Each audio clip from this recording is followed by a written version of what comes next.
So I look at this like getting ready for a party. But besides just hair and makeup, we've got to start somewhere. And I call it the power of research. Who's who?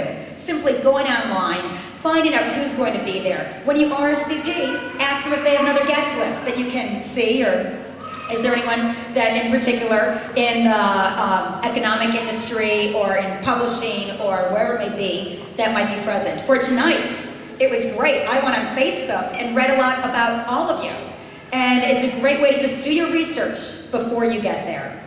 And then the power of knowledge, just to highlight a few. The power of knowledge, knowing a little about a lot. That is how I survived Fox News Channel. Because I would just be studying for about 4.5 hours a day on policy, so that when I found out what Bill O'Reilly wanted to talk about on Monday nights, a half hour before the program, I could quickly know what we're talking about, what I have on it, and then call the people that I need to fill in the blanks and then go on the air. But for me, it was all about politics for quite a while. I would find myself out at a dinner party, and who wants to talk about healthcare policy or NAFTA or cap and trade? No one, not even me. So I decided I gotta shake this up a bit. Knowing a little about a lot, reading the headlines from all the sections of the paper, even the ones that you're not interested in, just so that if something comes up in conversation, instead of having to sit it out until a topic comes around that you want to talk about and then join back in, you know a little about a lot, enough to keep that conversation going. And I've learned some tricks along the way. One is that, I gotta tell you, even though I just wrote a book, I really don't read all that much.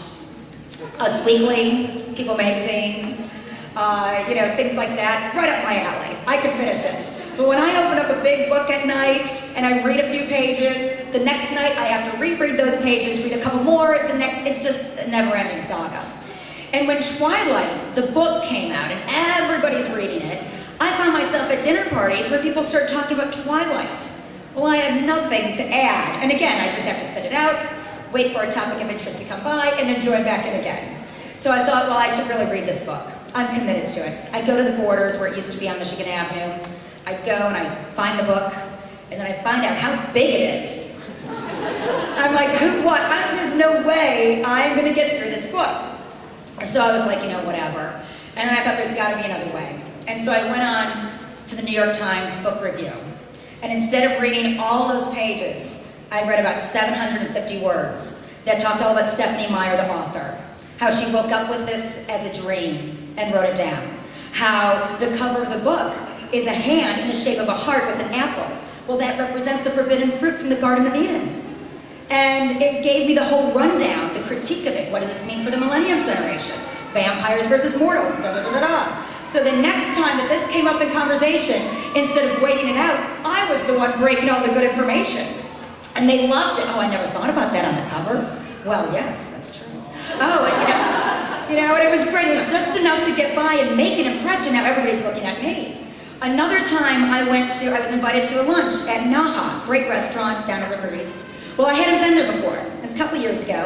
And I thought, well, before I go to this business lunch, I want to know the menu so I know what to order. Otherwise, you know how it is. You're talking and you look at the menu and then you order something that you don't really like or that gets all up in your teeth and it's like a bad decision. But you got to make believe it's the best meal you ever ate because they're clients. So I looked online and I looked on the menu. Okay, figure out what I was going to have to eat. And I thought, I want to find out what else they've got on their website. And they had a great space in there called Art at Naha.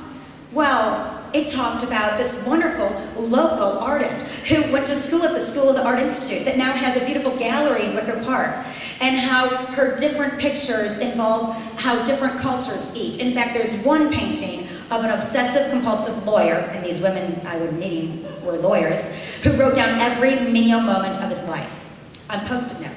So here we are. I read that just for a few minutes, retained it because I was just on my way out, and I met them for lunch, and we're sitting down, and we're looking at the menu. I, of course, know what I'm going to eat. And then all of a sudden, this one lady says, wow, I've never noticed this art before. It's amazing. And I said, well, it's actually from a fabulous woman here in Chicago from the School of the Art Institute. And I was able to interject little things here and there about that OCD lawyer. And it was just this information I had. And I was able to empower them with that information. And I got the gig. 6 months later, I gave the speech. The women are there in the audience. I tell the story. And they come up to me afterwards and they said, oh, Laura, I had no idea you just found that out. You sounded like an expert on this artist. Do you know how many times we've taken clients there and have told those stories? Thank you. You gave us information. You empowered us with information. And I gotta tell you, finding out about the location before you go is so much more exciting to use to make conversation than the weather. It's easy, it's fun, I use it everywhere I go. And I've learned a lot on the way. So knowing a little about a lot. And then the business card, they're powerful. But I gotta tell you 2 tips I have for that. 1, keep it current. These things are cheap. Yeah, have you ever, found somebody, you met them, and they give you a business card, and their email's scratched out, and another one's written in, the phone number, and you're thinking, well, do you plan on doing this long? Not so sure yet? Especially when a financial advisor gets you one of those. You're thinking, come on, if you're not into this, I'm not going to be into it. So keeping it current and accessible. And I learned this the hard way.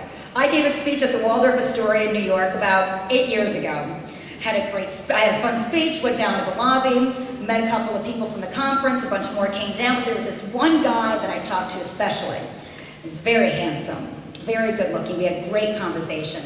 And then I was like, I gotta talk to some other people too. And we were mixing through the crowd, and then at some point everybody started going to dinner or up to their rooms. And he came back around, we started talking again, and he said, wow, I'd love to have your card. And so I proudly reached into my pocket and I handed him the key to my room. Yes, I did. And I'm like, oh no, this didn't just happen. Wrong connotation, this is not what I meant to do. So from now on, I keep my room keys in one pocket and my business cards in the other. Same thing for other cards that people give me. I put those in one pocket of mine, right here. I've got Jennifer Sutton from CSE. And I've got my cards in the other pocket. Because that way I'm not giving somebody else's information instead of mine. So those tips really do go a long way. And then a goal. We always have an agenda when we go to a meeting, a boardroom, and you don't leave until it's done. So why not have an agenda for an event? Just 2 people you want to see. Maybe the objective is to have a conversation with someone you've never met before and exercise your communication ability. Maybe if you're not as comfortable meeting people for the first time, just one person a night. And then it starts building your confidence. So if we write down what we want to achieve, we're more likely to achieve it. And then the power of you. It's so easy to forget. But we know where we are physically in life. You are here, right there we are, Kitty O'Shea's, Chicago Hilton. But I want to ask the question, who are you? Sometimes we forget. Just like we multitask, we wear a lot of different hats. And we can forget really who we are. Not who we're identified with all the time, but who are we? And it was actually in 1992, before I got into politics, and I got all my news from Entertainment Tonight. And that night they ran this clip that I'll never forget. And it was the 92 election, and what was different is that Ross Perot was in it. And Ross Perot got enough of the percentage of the primary votes to be involved in the presidential debates, which meant his vice presidential candidate could also be in the debate with the VPs. So there it was, nationally televised VP debate. The moderator opens up, and he says, everybody will have 2 minutes for their opening statements. We'll begin with Vice President Quayle. And Vice President Quayle talks about their foreign achievements, domestically, the policies that they want to carry on for the next 4 years. Then he says, Senator Gore, 2 minutes. Senator Gore talks about his time in the Senate, about Governor Clinton from Arkansas and what they plan to do.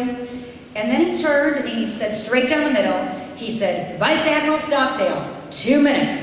And this is what he said. Who am I? Why am I here? Pretty basic, but very profound.